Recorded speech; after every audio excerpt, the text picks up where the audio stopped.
Alors vous connaissez les alcanes qui sont constitués juste de carbone et d'hydrogène. Si on rajoute d'autres types d'atomes, on va avoir ce qu'on appelle des groupes caractéristiques.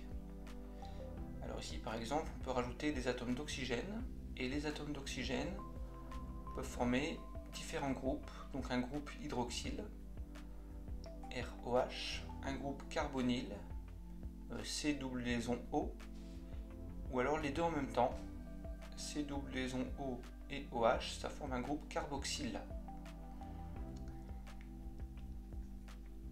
Alors si je commence par le groupe hydroxyle, ROH, le R c'est juste un groupe alkyle ou alors même un atome d'hydrogène.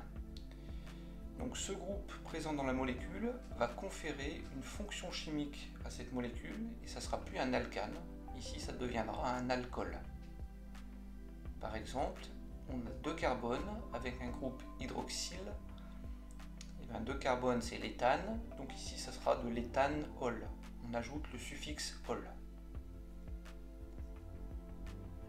Autre exemple, ici on a 3 carbones avec un groupe hydroxyle, donc ça sera le propanol.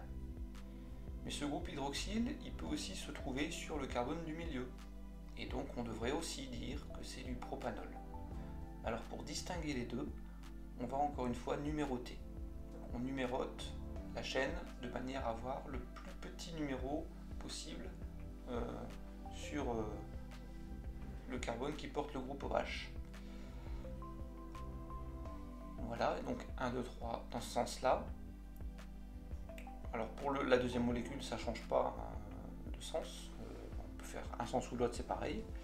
Donc ici, le groupe hydroxyle est porté par le carbone numéro 1, donc ça sera du propane 1-ol.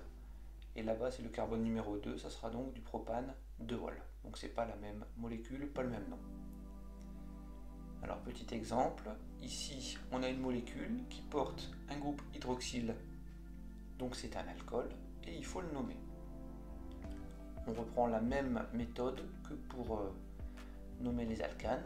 On cherche la chaîne principale, donc c'est la chaîne la plus longue, qui obligatoirement doit porter la fonction chimique, donc qui doit porter le groupe hydroxyle ici.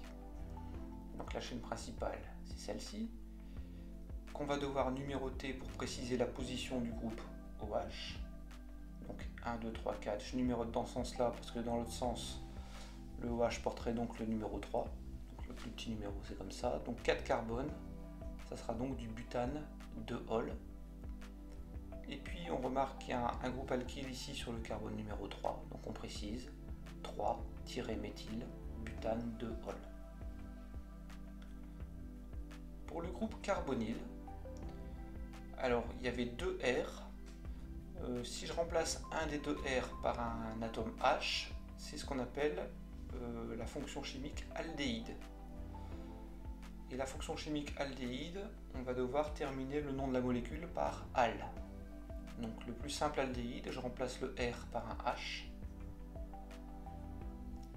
Et donc cet aldéhyde là, donc un carbone, on a du méthane, ici c'est un aldéhyde, donc c'est du méthanal.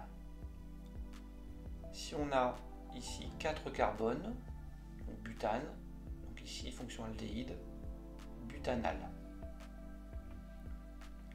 Le groupe carbonyle, il peut aussi y avoir 2 carbones de chaque côté, donc R et R', ça sera forcément des groupes alkyles, pas de H cette fois-ci.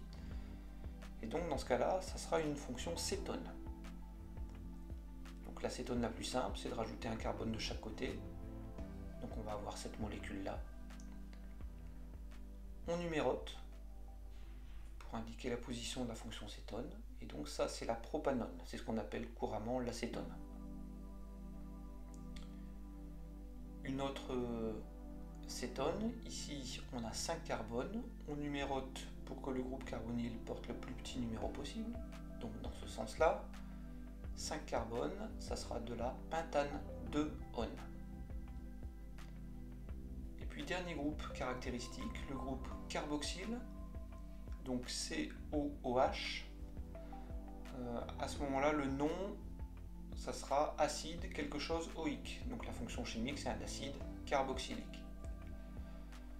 Donc le R, on peut le remplacer par un H pour avoir l'acide carboxylique le plus simple. Si je remplace le R par un H, ici, je vais avoir un carbone, donc de l'acide méthanoïque. Si je prends 3 carbones, ici j'ai de l'acide propanoïque.